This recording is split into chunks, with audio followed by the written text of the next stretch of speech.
Okay, thank you. Actually, we're only supposed to prepare one statement, but I have some comment, and I have a little bit of a second statement that I'd like to read. And before we begin, we'll do the oath again. And I have a couple of housekeeping. They've all been sworn in. Mr. Bassett hasn't. Yeah. Oh, no, that's right, he wasn't. So Dr. Greer, I think, went to the restroom. That's right. Go back, but I think we can start.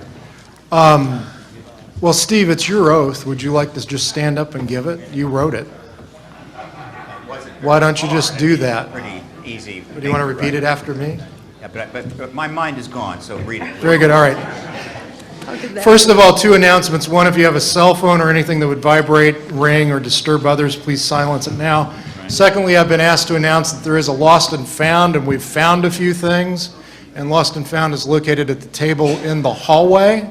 So if you might check yourself and your possessions and see if you've lost something, it's likely to be at lost and found. And Mr. Bassett, if you'd repeat after me, I do hereby affirm. I do hereby affirm. That I will tell the truth. That I will tell the truth. And nothing but the truth. And nothing but the truth. To the members of this committee today. To the members of this committee today. And Mr. Cameron, I apologize. Did we give you that oath earlier? Would you like to do it? We didn't. Would you like to do that as well, sir? If you'd repeat after me, I do hereby affirm. I do by here affirm. That I will tell the truth. That I will tell the truth. And nothing but the truth. And nothing but the truth. To the members of this committee today. To the members of this committee today. Thank you.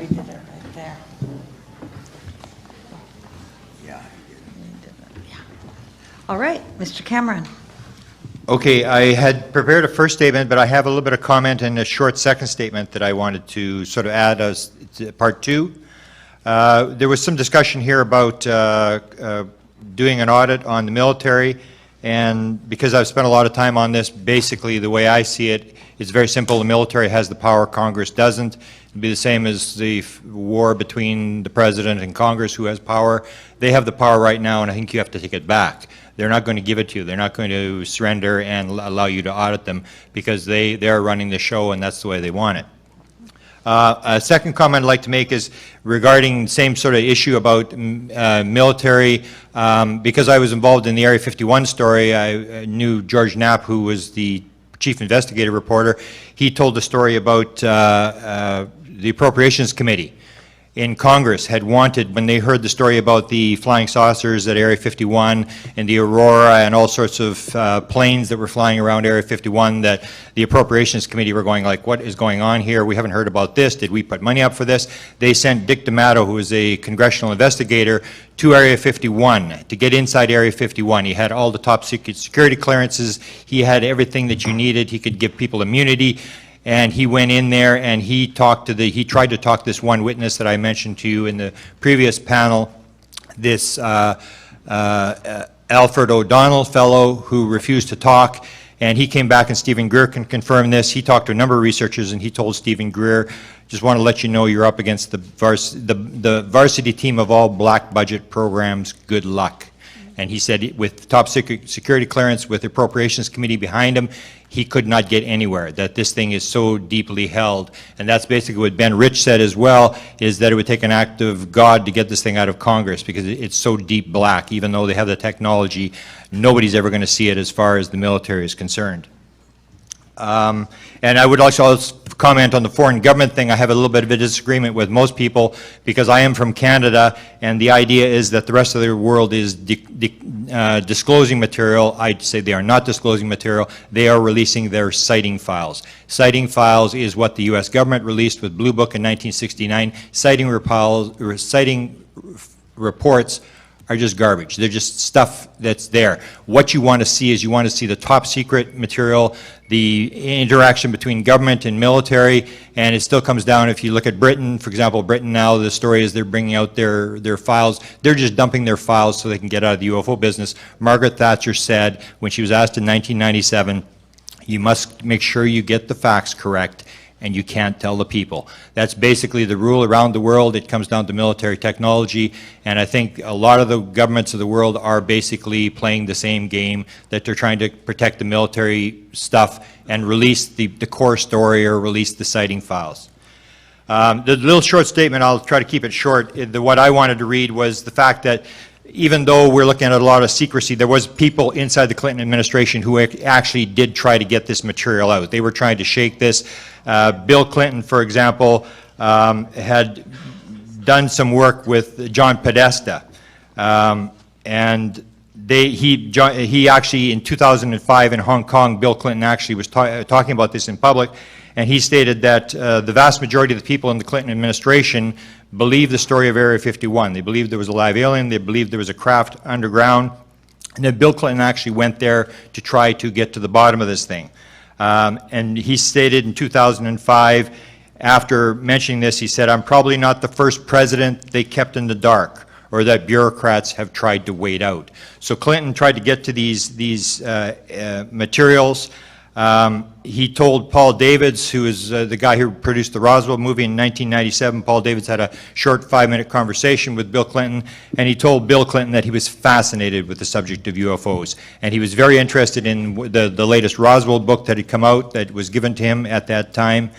And Bill Clinton had actually, as we look back in the files, Bill Clinton had actually given a job to Webster Hubbell. In the job, he said to Webster, according to Webster Hubbell's book, Friends in High Places, 1997, Hubbell said that Bill told him, "If I put you over there in justice, I want you to find out the answer to 2 questions. Number 1, are there UFOs? And number 2, who killed JFK?" So Bill Clinton was a guy who didn't believe the official stories of the UFO or of the JFK stuff, and he actually sent someone to try to get the answers to this material. One of Bill Clinton's main, this is sort of being overlooked here, one of Bill Clinton's main allies in this effort to try to get material out was John Podesta.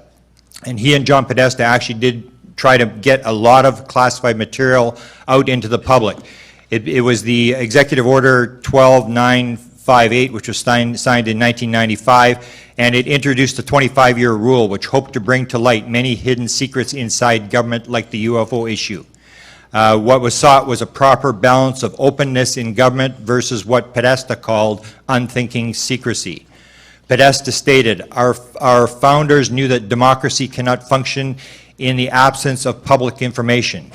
He noted the importance of balancing the vital interests of national security with the genuine claims of public openness. For 2 centuries, we have prospered and won in the United States because, at our best, we have found a way to do both. So to achieve this, they signed the executive order which said that anything that was over 25 years old had to be declassified except in extreme circumstances. What basically happened was that between 1995 and 2000, the Clinton administration was able to declassify 800 million pages of documents, compared to 188 million pages in the previous 15 years. Unfortunately, the sought-after UFO documents that the Clintons wanted released with this material never materialized.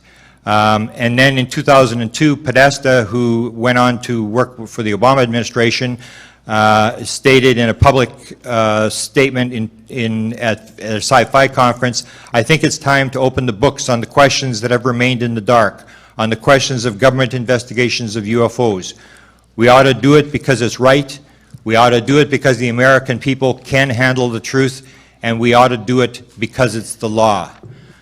Another ally in getting openness regarding UFOs inside the Clinton administration was the Secretary of Energy, Bill Richardson, who has made many pro-UFO disclosure messages over the years. For example, writing in a foreword to the book on the Roswell UFO crash when he was governor of New Mexico, Richardson wrote, "Clearly it would help everybody if the U.S. government disclosed everything it knows.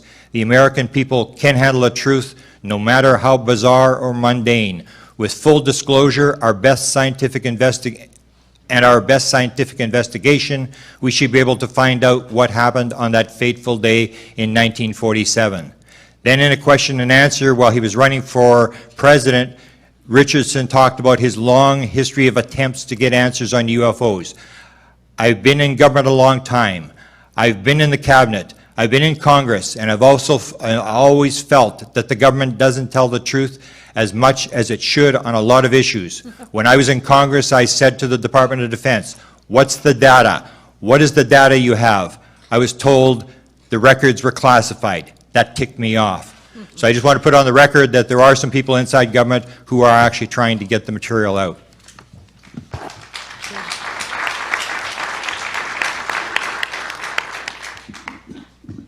Ms. Howe. I was invited by Mr. Rockefeller to the Wyoming Ranch, along with some of the people here. Stephen Greer was there, others. And what links in my mind was a discussion that I had with then John Mack, MD, psychiatrist from Harvard University, who had taken a great interest in the abduction syndrome, both as a psychiatrist and then as somebody who was trying to understand, as I and others were, what is the true nature of an advanced intelligence that would be interacting with this planet, and may not itself, the prime intelligence, be the actor here, but making various kinds of cloned entities that would interact on this particular planet, in this particular atmosphere, this particular gravity, in this particular solar system. And Dr. Mack and I, at Mr. Rockefeller's place in Wyoming, were discussing this, and we went into the issue of why is it that the non-human intelligence, as described in the human abduction syndrome, appears to be 100% telepathic, with the ability to both place impressions in human minds and to also project three-dimensional holograms that the human mind and eye cannot distinguish from the world around us. This is something that he, I, and many others had encountered, and the more deeper you get into this field, the more you realize that our reality can be manipulated through our minds without us being able to tell the difference at times. And this led to a discussion which at the time I had only shared with Dr. Mack, God rest him wherever he is now.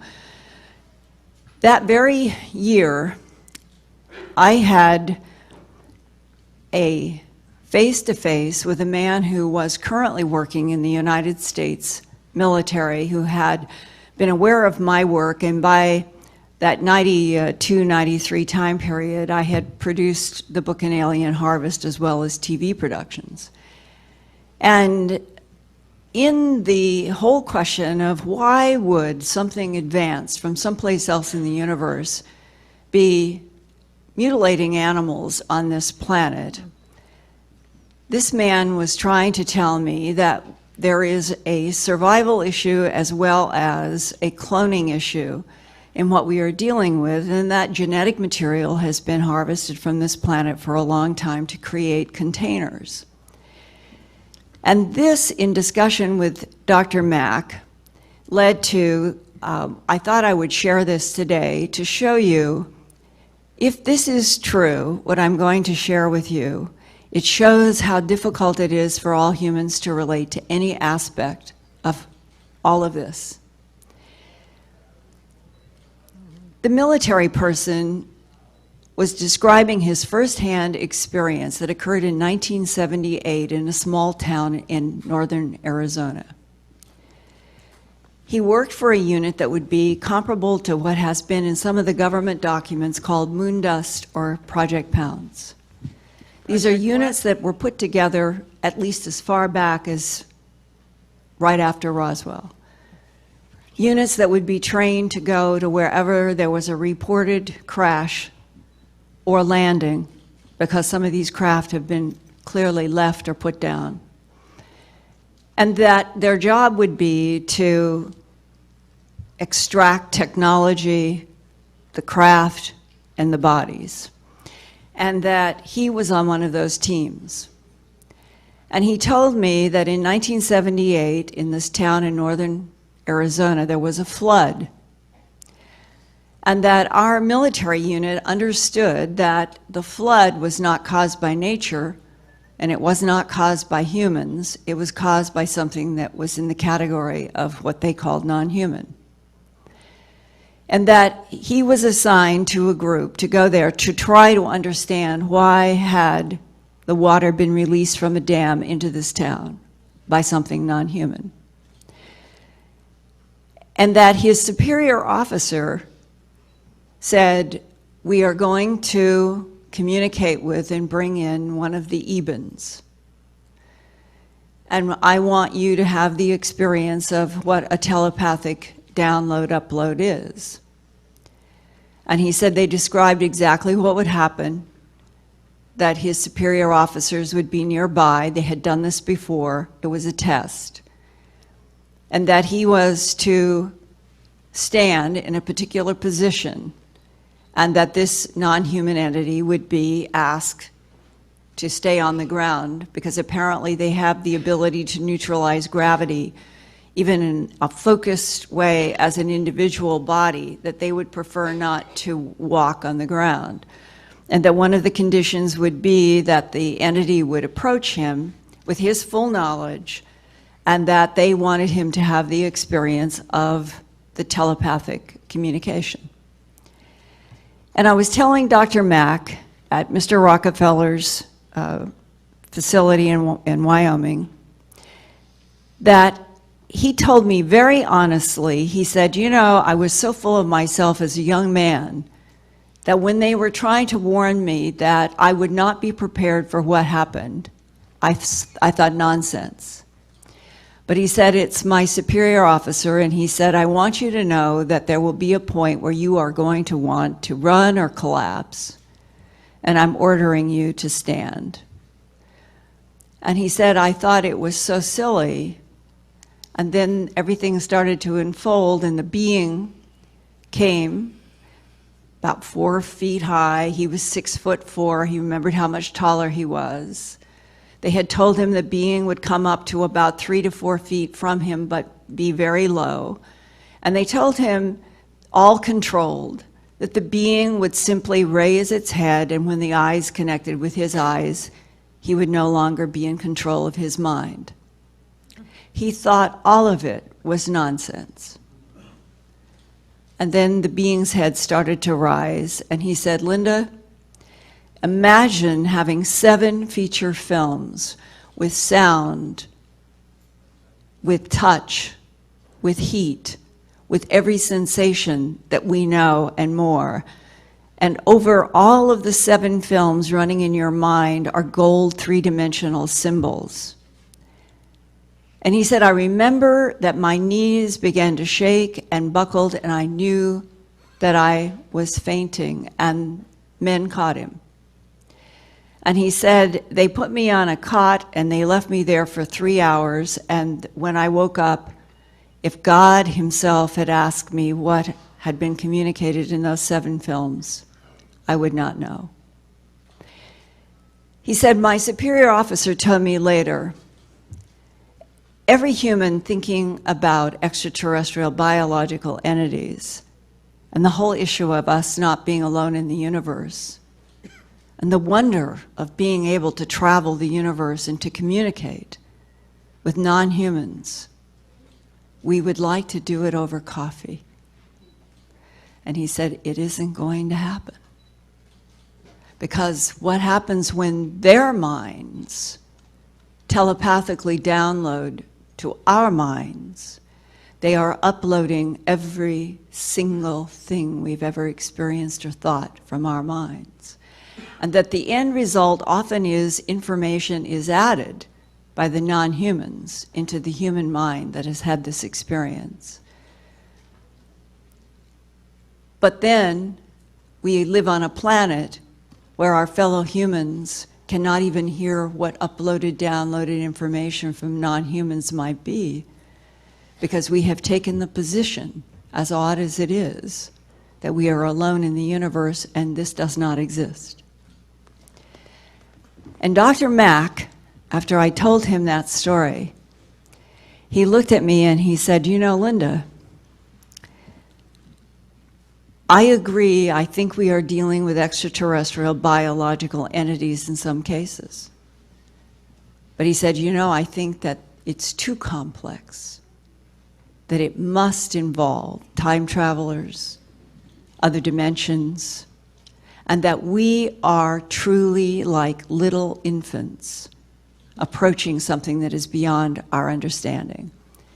And I will just close exactly on that note with another man who died not long after I was able to talk with him, somewhere like around 1992. He also served in the military, high-ranking.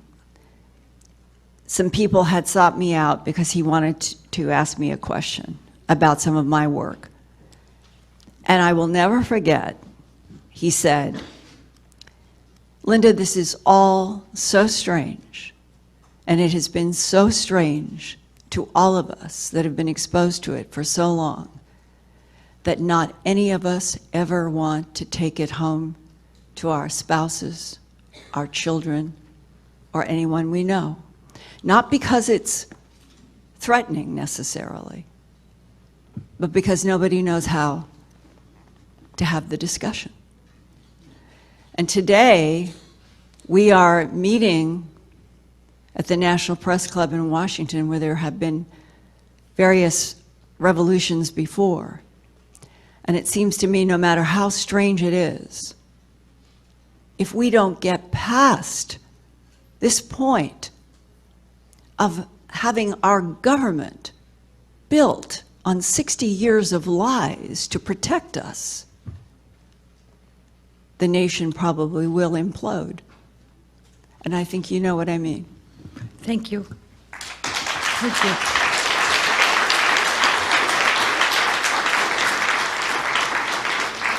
Dr. Greer.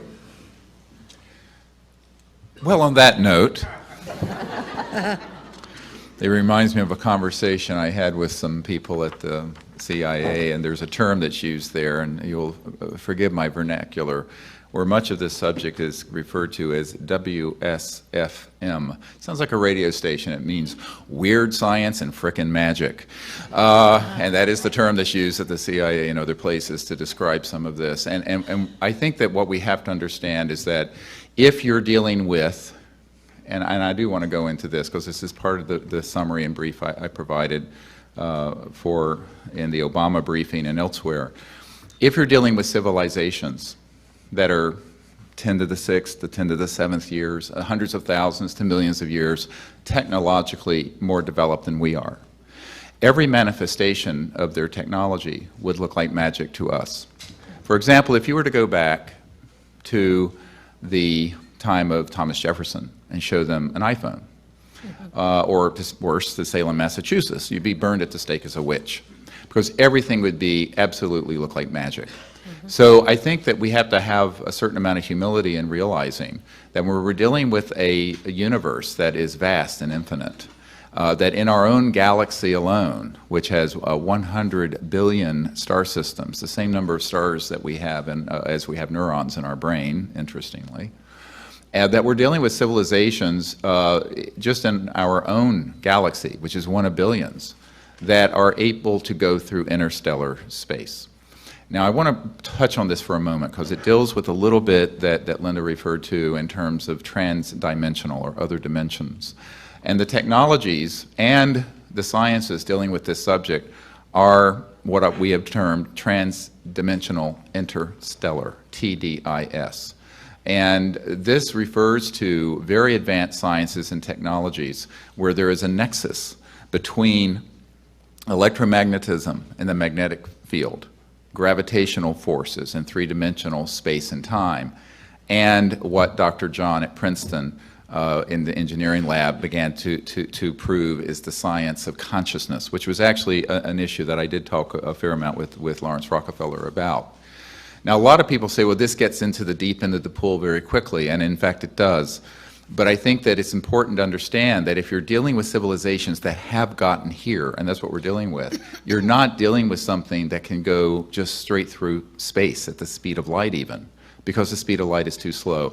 And I remember when I was having dinner with CIA Director Woolsey and his wife, and actually the really most insightful question came from Dr. Woolsey, who at the time was Chief Operating Officer of the National Academy of Sciences. And she said, what I want to know is, how are these civilizations communicating across the vastness of space?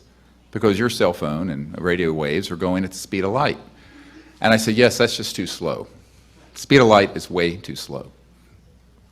And I had a gut check. I said, do I tell her the truth and lose all credibility as a scientist and a doctor? Or do I tell her something that sounds scientific, but that's really not true? And ever since then, I have vowed that if someone is intelligent enough to ask the question, I will provide the answer as truthfully as I can. So I turned to her and I said, well, Dr. Woolsey, it's like this. It turns out thinking is the best way to travel. And the speed of thought is not quantifiable. However, when you start getting into the new physics that have been done, where you have the ability to teleport across vast distances instantly, and this has been done with particles, but we're talking about civilizations that can do it with entire spacecraft and occupants. You're dealing with an entirely new physics. But their communication devices and their own innate abilities allow for thought-actuated events.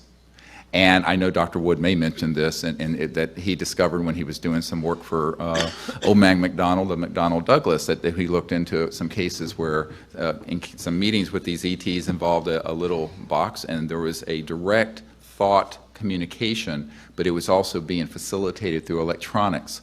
And this is something that we call technology-assisted consciousness and thought. And this is a very specific area of study that I've really devoted about 22 years to, which may be beyond the scope of this hearing. But I think that in terms of just bringing this issue around, there are so many aspects of it that are very exciting from the point of view of science, technology, and understanding the universe and ourselves. And also, who are we? And where did we come from? And how is it that we exist in this cosmos that is and I agree with Edgar Mitchell on this, that is a conscious quantum hologram that is awake and that we are all part of, and that mind itself is the ultimate final frontier, not space, but consciousness in mind. Now, I know that Lawrence Rockefeller was very interested in these things because I had conversations with him also. But one of the things that I found when I was working with these folks is that there's a saying in American business, everyone wants to be first to be second. And so in this case, there's so many people who have had an interest in this, but they want to hold back and not speak the whole truth about it. But I think we need to be able to liberate ourselves to speak the truth.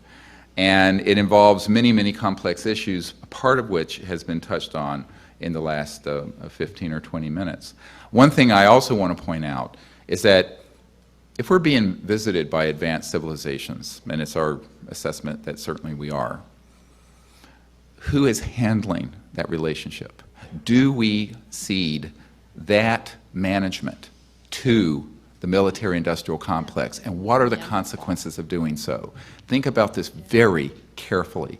I remember doing a meeting with the Boutros-Ghali family, the UN Secretary General, his wife Leah Ghali, and we were talking about this. And Leah Ghali turned to me and she said, "Dr. Greer, we need you to do this now. We need you to do." I said, "I'm a country doctor in North Carolina rattling around in an emergency department.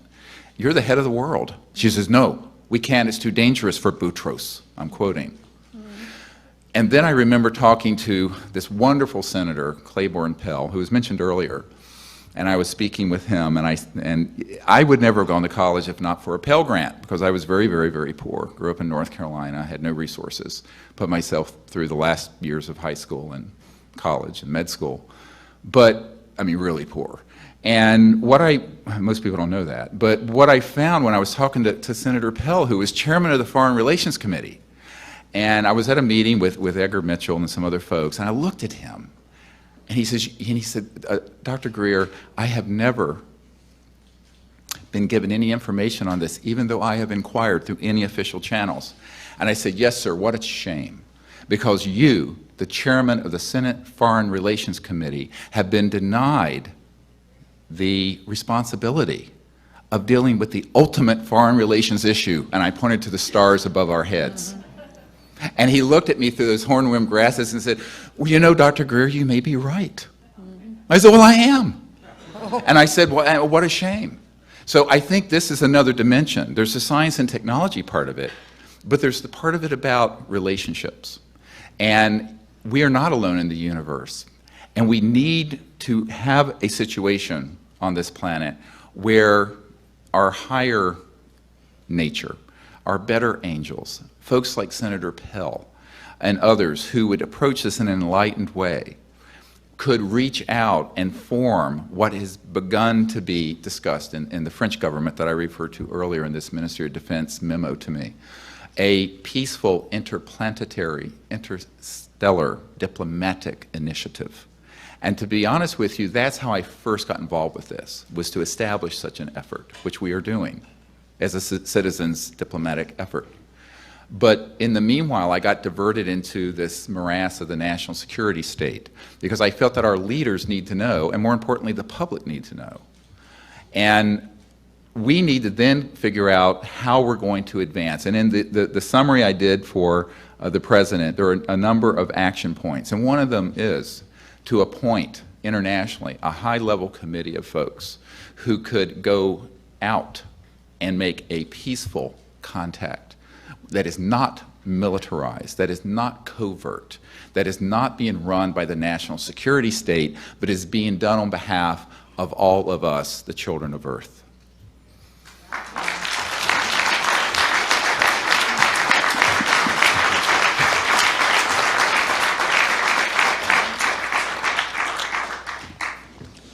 Mr. Bassett. Thank you. I'm Stephen Bassett, and I'm a political activist. One of those people that if they're right, you hate them, and if they're wrong, you hate them. Right? I want to comment three points very quickly. There's a powerful dichotomy here, duality, with respect to this issue. If there is one single non-human entity traveling around in the sky in anything, right, whatever kind of craft, that is a huge deal, but it's actually an extraordinarily simple thing. They're just here, there they are, one thing, one entity. So you accept that, maybe it's proven to you. Then you move on past that, and then things go from very simple, they're here or they're not here, to the extraordinary range of complexities and issues that are raised right here. And people say, well, okay, it's so simple, and yet there's all of that, and that's just scary, and what's going to happen? Well, here's the problem. The reason it seems a little scary is that the way humans have been operating for a long time is they've been facing the unknown since they evolved out of the oceans. That's all they do is face the unknown. It's a scary thing to be human. They've been doing it very well. They come up with something they understand, and then they try to figure it out and move on. Well, guess what? We have some more interesting things to face. But what's happened here is that we sort of learned that there was some new things on the horizon, and the government said, stop. Don't look into that. Right? It's unknown, but don't look into that. And then decades and decades pass while the phenomena grows, and people become more and more aware that something's going on, but yet it's not being properly engaged. And so it's like a false slip, right? Where these things have slipped apart. And so we have this gap between our desire to move on, to learn about the unknown, which is what we do, and the government's desire for us to hold firm, hold fast, and not move forward. And that is creating a lot of cognizant dissonance, and you can feel it all the time. That's the first point. The second point has to do with the Rockefeller Initiative. I invite all of the political media, all media in general, but certainly the political media, to look at the Rockefeller Initiative. It is one of the great stories in American history. It's one of the great political stories, certainly of this or any other time. It is filled with amazing people who are still around and still very powerful. At the time that Rockefeller approached, through his attorney, President Clinton, Clinton's one of his very key advisors was John Podesta. The chief of staff at the time was Leon Panetta.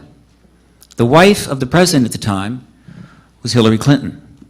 A good friend of the family at the time, soon to be Clinton's Secretary of Energy, was Bill Richardson. And this event went on, or this initiative went on for 6 years. The press completely ignored it, as if, what's the news there? It's just a billionaire Rockefeller trying to get the president to release all the files on this phenomena, possibly put a letter into every newspaper in the country and release, and basically, and the truth embargo. There's no news there. On the other hand, when the First Lady Hillary Clinton decided to do a little role-playing regarding Eleanor Roosevelt, just to kind of get a sense of what it was like to be First Lady, the press went apoplectic. That was news. In the 20 years that's followed, what has happened? Well, Leon Panetta, the Chief of Staff, who was fully aware of the Rockefeller Initiative the entire time it went on, became the Secretary of Defense and then the CIA Director under President Obama. The wife of the President, Hillary Clinton, who was fully aware of the Rockefeller Initiative, went on to become Secretary of State and almost the President of the United States. John Podesta went on to become his Chief of Staff, and then in 2002, in a room just on the other hall I was attending, is when he made the announcement that Grant Cameron talked about, calling for the release of all the UFO files out of nowhere. I was there to watch the launch of the Coalition of Freedom of Information, which was kind of a mainstream attempt to look at this issue. I knew it was mainstream, and so when he showed up, I wasn't too surprised. But then when he made that statement, I said, what is going on here? A former chief of staff of a president and an advisor to a president has just called for the release of all files because the people have the right to know, and it's the law? And I said, well, there'll be 1,000 press trucks in front of his house tomorrow. Didn't happen. A year later, he came back and said it again, 2003. And then 6 months after he did that is when Bill Richardson wrote a foreword to a book called the Roswell Dig Diaries, where he basically said the Air Force explanation for Roswell was incorrect. Right? About the same time as when Stephen Schiff was doing his efforts to try to find out the truth, and Colonel Philip Corso came forward with extraordinary revelations about his involvement with the Roswell technology. And the press still didn't see the news quite yet. President Obama appointed Hillary Clinton as Secretary of State, but what was the most notable thing to me is one of the most important jobs that he had to choose as the new President of the United States was the person that was going to help form the new government that he was about to launch. And the person he chose as the co-chair, but the principal chair of his transition committee, was the man who called for the release of all the UFO files in 2000 and 2003, John Podesta. But when they lost the election in 2004, went silent. And I can tell you, there is an unbelievable political story that has never been told that exists between the moment that Rockefeller turns up in Clinton's Office of Science and Technology Policy and the election of Barack Obama and the selection of all the people that knew about the Rockefeller Initiative right into the administration, including Bill Richardson, who they tried to make the Secretary of Commerce. These connections are too extraordinary to be accidental. I believe that the story the press could find, which is just dripping with Pulitzer Prizes, is the fact that the Democratic Party at some level made the decision that they were going to be the disclosure party. It should have gone to George H.W. Bush, the perfect, quote, disclosure president from the standpoint of the military intelligence complex. But the Cold War ended in the middle of his term. There was a war in the Middle East. It wasn't quite something you could just do, but he was the guy. He has a resume. It looks like a phone book. But he lost the election. He lost the election to an unknown man from Arkansas with a rather unusual history, who was a draft dodger in their mind and a womanizer in their mind, and they hated him. They hated him so much that officers were insulting him in front of the troops and had to be sent letters that it's actually treason to do that. He could not be the disclosure president, and yet Rockefeller turns up at his door, and it goes from there all the way through there. There is a hidden backstory. And I would also say that the day that Rockefeller's attorney showed up in the office of this man that the military intelligence complex wanted nothing to do with, the alarm bells were going off all over the military intelligence world, in the basements and the darkest recesses of the underground facilities. Oh my God, Bill Clinton is going to be the disclosure president. And very shortly after Henry Diamond appeared and the Rockefeller Initiative began, and I remember it quite well because I was living in Washington, it seemed like the entire universe collapsed down on this administration, and they came under every conceivable attack you can imagine from every direction. They went after mothers, dogs, cats, girlfriends, aunts, uncles, Travelgate, Troopergate, Pork Belly Gate, and it never stopped until he was impeached. And I remember press saying, at the time, I was listening to him comment, this is back around, I would say 1995, 6, 7. I remember press saying, you know, the president has his problems and clearly he makes mistakes, but I don't get it. Why? What is going on here? What is this endless attack on this man and his wife and everything else? Why are they bottling him up so much? He's doing such a great job. He's got a great approval rating, but they're coming at him. There may be a reason that the press doesn't understand that Bill Clinton could potentially have been the disclosure president, and that wasn't acceptable, and he had to go. And when he won again, they became even more concerned, and so it goes. And then eventually Barack Obama becomes the president and brings all of those people from that time back to do what? Well, we don't know. What their major plans might have been were squashed because just a few weeks before the election itself, the entire economy essentially collapsed or was about to collapse because some people decided when they left the building they would take all the money with them. And his administration was completely tied up ever since. So there is this amazing backstory to all of this that if some really tough reporters who like to ask tough questions, the Woodward and Bernsteins of our era, if there are any left, get out there and start asking those questions, I tell you it's going to be very, very interesting. Those are my comments. Thank you.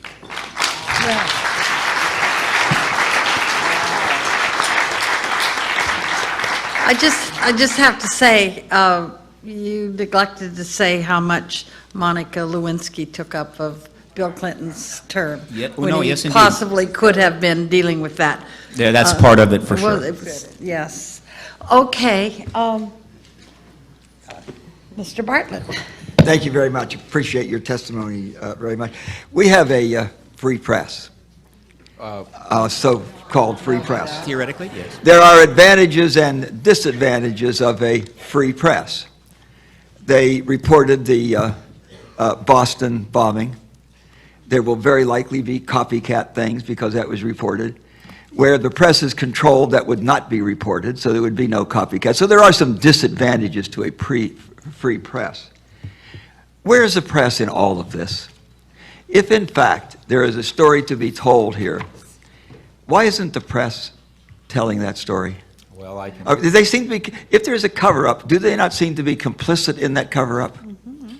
Yes, well, can I comment on that? By control from above.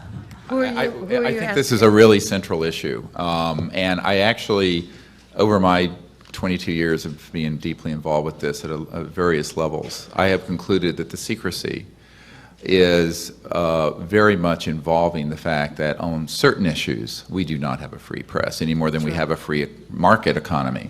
And I think that this is a serious problem. And I have a document that will be in the materials that I'm providing for the committee that is a 1991 CIA document where it talks about the fact that they have folks at all the major media outlets, wire services, news magazines, television networks, to change, alter, or delay and stop stories that they would like to see stopped. Now, this was released briefly and then reclassified. It was under the first President Bush term. And this is not a contested CIA document.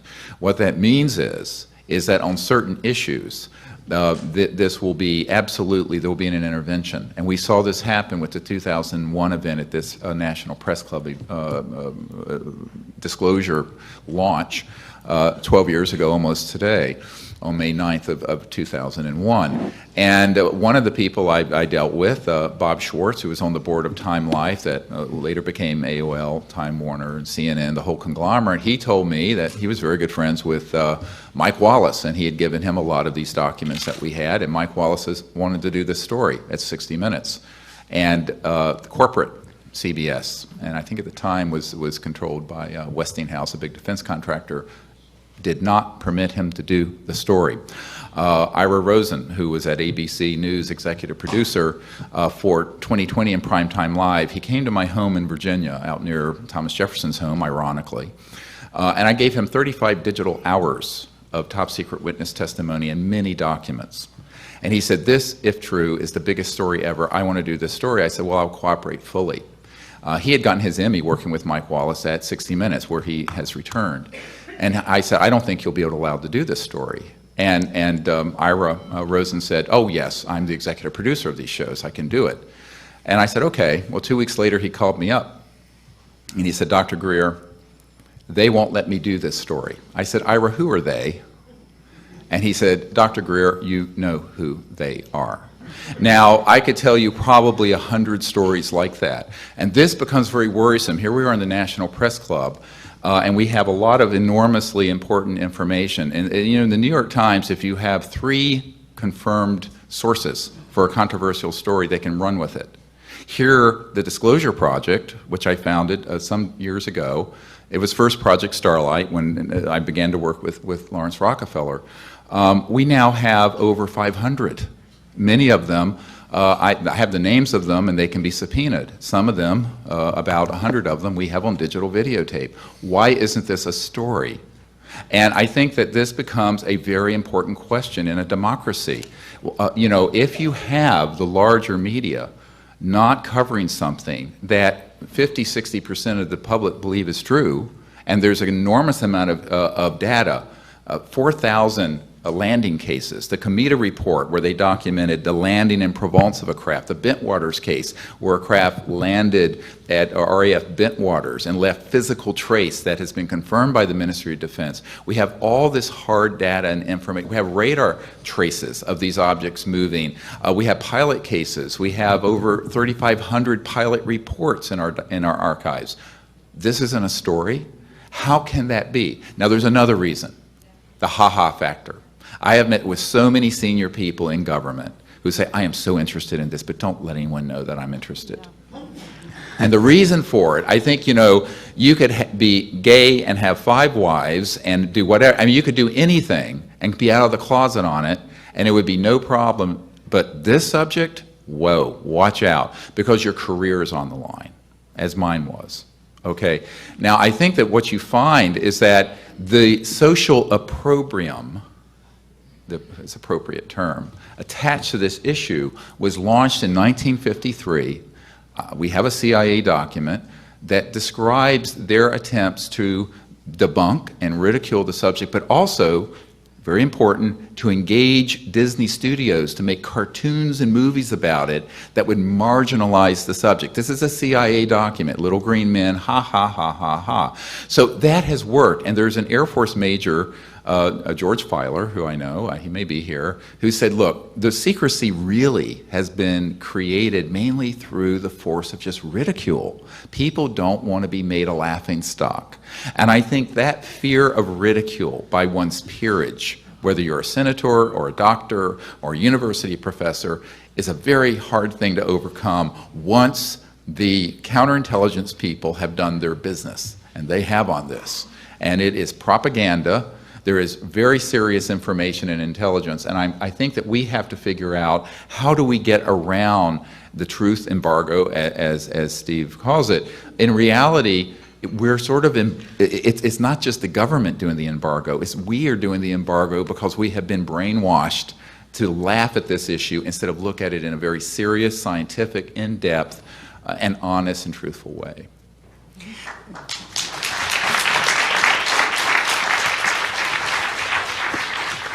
So time keep, how much more time does Mr. Bartlett have? 3 minutes. Okay. Thank you very much.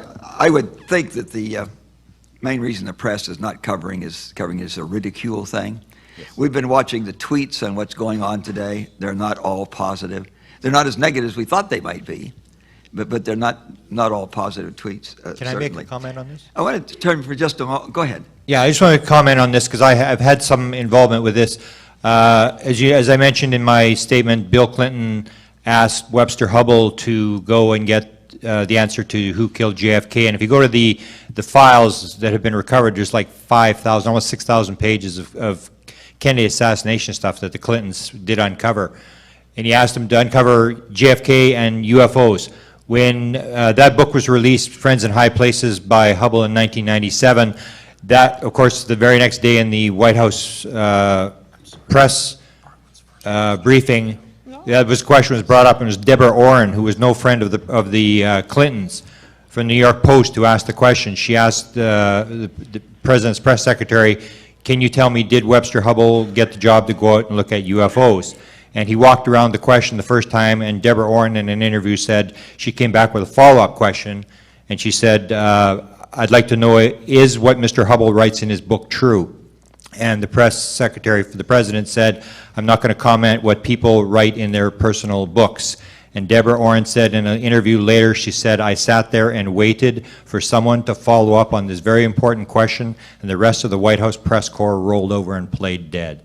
And basically what it comes down to is if you're worked your way up to the White House, you don't want to be the one that asks the stupid UFO question. You want to ask something very smart, because you may end up losing your job. You worked your way up there. So a lot of it does have to do with the ridicule. And a lot of it has to do with, I mentioned Chase Brandon, who was this 42-year CIA guy. He writes a fictional book about Roswell. And there was one of the stories that we'd always tried to track in the UFO world, and that was by Richard Helms. It was a statement where Richard Helms says, we control all the media of any consequence in America. And we were trying to track this, and if you look in Chase Brandon's book, his character in the book actually uses this statement. Jesse Helms said, we control all media of any consequence in America. And the character says, I wish he hadn't said that. Thank you. I yield back. Thank you. Senator Gravel? Can you come to any other conclusion as a body that our nation is essentially ruled by a military junta? Can you come to any other conclusion based upon all the statements that have been made? Well, I think it's not just military. I think it's a large macroeconomic and financial system. So it's the military, industrial, corporate, financial complex. And I'm not against corporations. However, as Jefferson said, the unchecked power of a corporation. And see, if our budget is $3.8 trillion, but we're talking about something that, if it's disclosed, would threaten the privately owned interests in the oil, gas, coal, utility industries that are estimated in the multi-hundred trillions of dollars, what tail is wagging the dog of our democracy? And that's the big question. Let me add to that. I came across a study 2 years ago in Switzerland, Zurich, where an institute studied the interlocking directorates, yes, 43,000 corporations. They winnowed it down to 1,350 corporations. And these are interlocking directorates, interlocking family ties, and primarily the top 10 were banks, international banks, and they own 60% of the wealth of the world. Correct. You're aware of that? Yes, I'm very aware of that study, yes. I would only ask Steve, you really bring it to a point, and we'll obviously be able to live to see if it happens, with all of these individuals who've been brought into the Obama administration, that you seem to conclude that Obama administration is going to be the administration that will move this whole subject from secrecy to the light of day. Is that what you're concluding? Well, I'm raising some points that ought to be looked into. In other words, if Hillary Clinton was involved in the, for instance, the Rockefeller Initiative, which I consider a fairly significant event, and then goes on to run for president and be Secretary of State, and yet has never asked a single question about that, nor has anybody else. No one in that I mentioned before, other than Webster Hubble, has ever been asked a question about the Rockefeller Initiative in their entire political career since then, and as you know, they're all pretty powerful people, and I'm going to throw Al Gore in there as well. But I want to, if I could, take a little more benign perspective on this. I'm going to suggest that the vast majority of people that are working in the military intelligence complex are good people who want to protect the nation. And that the vast majority of people that go in to serve in the Congress and serve the White House are also good people that want to see the nation go forward. And so if that's true, then how did we get where we are in its simplest terms? And I would boil it, and this is, I'm speaking now, I think, through and past you to the administration itself. I think what has happened, that best describes the circumstances, is that during the Cold War, this incredible time when we could have destroyed all of civilization, draconian measures were taken to deal with a number of things, including the extraterrestrial issue. And over time, the military intelligence complex, as is referred to, became very large, very heavily funded, very involved, and very important. And the American people knew, I don't know what you're doing down there, but do a good job because I don't want to die in a Russian nuclear explosion. Okay, or Soviet explosion. And the ET issue in particular was a major problem for them. And over the years, they slowly pulled this out from under the political leadership, out from under the president, out from under the Congress. Did Eisenhower know? Of course. Truman know? Of course. Nixon? We think so. But as you move closer to the future, they've separated it out and made it their own because it's just a lot easier to work with and it's so dangerous. Okay, fine. Meanwhile, what is going on? Well, the evidence is continuing to mount until finally the pressure is on everyone. You're going to have to do something, but they've painted themselves into a corner, and this is the corner, opposite corners, and this is where I think they are. The President of the United States, including key members of Congress, do not have the access to the information. Therefore, if they were to come forward and finally end this truth embargo, they would say, well, there's extraterrestrials here, I'd love to tell you more, but I can't get any information from the Army or the Navy or the CIA, but I'm telling you, trust me on this. That's not going to fly. Meanwhile, the military intelligence community, unless it's been changed since I last checked, isn't a fourth branch of government. It works for the president. The president is their commander-in-chief. And so if some bird colonel wakes up one Monday morning and says, you know, it's time for the American people to know the truth, and goes in front of the press and says extraterrestrials are here, he's just committed high treason. And he will pay a substantial price and damage the relationship between the military intelligence community and the executive branch for decades. And so they can't do it. The president can't do it. So now we're stuck. We're going nowhere. Yet they're good people, but they're tied up. What's the answer? It's actually a very simple answer. Enough pressure builds up on both the military intelligence community and the executive branch from foreign governments, from research, from witnesses coming forward, from events like this, until the president decides to select somebody that he trusts. I just might throw out the name John Podesta, just to give you a base mark there, whatever, to go and meet with an individual from the military intelligence community that represents the management committees that run this issue. There are cross-agency management committees, right, that meet with respect to certain aspects of this, and there's someone from each relevant agency, and that agency probably doesn't even know that person's on the committee. And that committee may not even know about this committee, but that's how they kind of run this, and it's very clean, it's very simple. Somebody representing that group meets with the president's representative, and they decide, what do you need? Mr. President, here's what we need. Here's how we want things to go because we are concerned about how this may unfold and the national security. What can you do? And the president says, and what can you do for me? Can you provide me the key information so I won't be standing out there? And they have that meeting and they come to an agreement and they end this truth embargo. And that's, I think, the essence of where we are right now.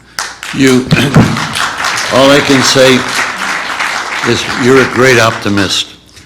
And the statement you are making reminds me of a statement I think we all know, because they're all good people. They're good people in Congress, they're good people here at this table, they're good people out there. Well, for good people to do nothing, that's how evil comes about. True.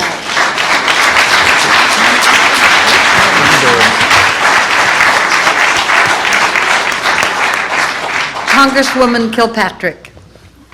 Thank you. This has been an absolutely awesome day.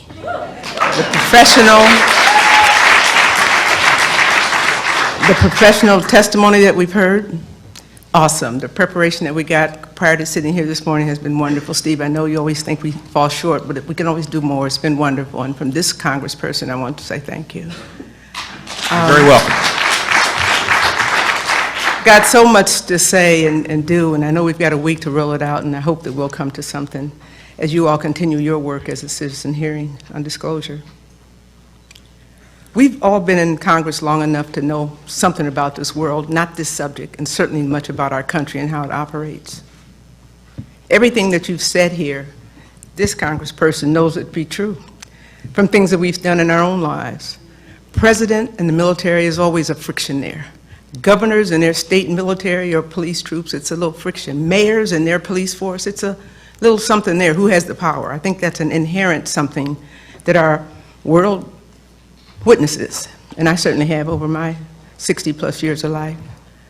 I think it's important that we work with the foreign governments. There's been 10 or 15 already identified who have acknowledged this existence. I want to be a part of that. I want to go, I want to see, I want to, all of that. And I'm presenting myself for that because I want to do that. The public-private partnerships that I mentioned earlier today, got to do it. Once upon a time, this country had horse and buggies. We moved to cars. And then now it's moving to something else. There were no emails and computers and all of that 2 decades ago. I mean, evolving. When you talk about oil, gas, and coal, yeah, that's the money, and it's about money and power. But who's to say you can't transition that to what we're talking about here today with the kind of partnerships that we have to build in order to do that? So we phase out of oil, gas, and coal, and we're doing it already, but we're just not. I don't think this issue, now that I've sat here all day, is separate from it. I'm sure I'll know more about this by the Friday. But I think we have to look at it in terms of a comprehensive something that's related rather than separate from.